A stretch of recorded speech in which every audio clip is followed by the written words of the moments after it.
Welcome to preparation আড্ডা। তোমরা জেনে থাকবে যে কলকাতা সিটি সিভিল কোর্টের পরীক্ষা আগামী 27শে এপ্রিল অনুষ্ঠিত হতে চলেছে এবং এই পরীক্ষা এত দ্রুত কিভাবে নেওয়া সম্ভব হলো, তাহলে অন্যান্য কোর্টের পরীক্ষাগুলো কেন এই মুহূর্তে বন্ধ হয়ে আছে অর্থাৎ পেন্ডিং অবস্থায় আছে, এইটা তোমরা জানতে চেয়েছো। এটা আগে ক্লিয়ার করে নাও।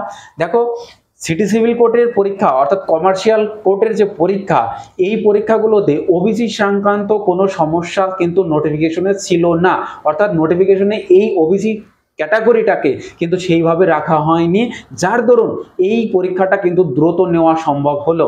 কিন্তু অন্যান্য যে কোর্টগুলোর পরীক্ষা হলো বা নোটিফিকেশন এসছিল বা রেজাল্ট পাবলিশ হওয়ার এখনো বাকি আছে, সেই পরীক্ষাগুলোর নোটিফিকেশনে যে ওবিসি এ, ওবিসি বি এই ক্যাটাগরি উল্লেখ থাকার দরুন সেইটা নিয়েই কিন্তু পরবর্তীকালে মামলা হয় এবং সেই মামলার পুরোপুরিভাবে শুনানি না হওয়া পর্যন্ত এই কোর্টগুলোর পরীক্ষা স্থগিতাদেশ অবস্থাতেই থাকবে। এবার অপেক্ষায় থাকতে হবে যে পরবর্তী শুনানি কবে হবে তার জন্য। তোমরা অনেকেই কমেন্ট করেছো যে স্যার ওবিসি সংক্রান্ত সমস্যা কবে মিটবে বা পরবর্তী শুনানি কবে হতে পারে, কোনো আপডেট আছে কিনা। দেখো, এই যে মামলা কোর্টগুলোর রিক্রুটমেন্ট সংক্রান্ত যে মামলাটা চলছে, কন্টেম্প্ট মামলা, সেই মামলা নেক্সট হিয়ারিং যেটা ডেট দেওয়া আছে ওখানে, সেই ডেটটা ছিল 2 এপ্রিল, কিন্তু 2 এপ্রিল সেই শুনানি হয়নি এখনো পর্যন্ত। আজকে 17 তারিখ দাঁড়িয়ে গেল এপ্রিলের, কিন্তু এই শুনানি হয়নি।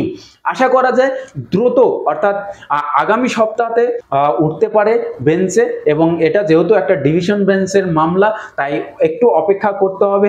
এই ডিভিশন বেঞ্চ থেকে যে অর্ডার আসবে, যে সেই মোতাবেক কিন্তু আমাদের এই যে রিক্রুটমেন্ট প্রসেস, সেই প্রসেসটা কিন্তু এগোতে থাকবে। তাই তোমাদেরকে বলবো, তোমরা সময় পাচ্ছ, সময়টাকে কাজে লাগাও, খুব দ্রুত এর নিষ্পত্তি হোক, কারণ প্রত্যেকটা অ্যাসপিরেন্ট খুব সাফার করছে, এটা নিয়ে সময় তাদের অতিবাহিত হচ্ছে, পড়াশোনাতে বিঘ্ন ঘটছে। তো এইরকম প্রবলেম আসাটাই স্বাভাবিক।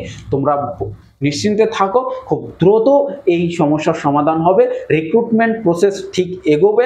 জাস্ট তোমরা পড়াশোনায় ফোকাস করো, আর বিভিন্ন নেগেটিভ কথাবার্তা বাজারে প্রচলিত থাকবে, এটাই স্বাভাবিক, এটা হয়, সেদিকে কান দিও না। আই থিঙ্ক খুব দ্রুত তোমরা কিন্তু এই সমস্যার সমাধান পেয়ে যাবে।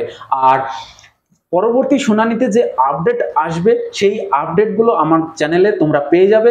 তার জন্য চ্যানেলটাকে সাবস্ক্রাইব করো, বেল আইকন প্রেস করে রাখো সবার আগে নোটিফিকেশন পাওয়ার জন্য। আর বলবো, তোমরা যারা সিটি সিভিল কোর্টের জন্য প্রস্তুতি নিচ্ছ, তোমরা যদি চাও যে প্র্যাকটিস সেটকে অ্যাভেল করতে, তাহলে ডেসক্রিপশন বক্সে দেখো টেলিগ্রামের লিঙ্ক রয়েছে, সেখান থেকে তোমরা কিন্তু সরাসরি অ্যাডমিনের সঙ্গে যোগাযোগ করে প্র্যাকটিস সেট কালেক্ট করে নাও এবং নিজেকে আরও ভালো লেভেলের নিয়ে যাও। তো এ পর্যন্ত থাকলো আজকের ভিডিওটা। পরবর্তী ভিডিওতে আবার কথা হবে। যদি ভিডিওটা ইনফরমেটিভ মনে হয় তাহলে বন্ধুদের মধ্যে শেয়ার করো, আর অবশ্যই আমাদের সাথে সর্বদা থেকো। Thank you for watching.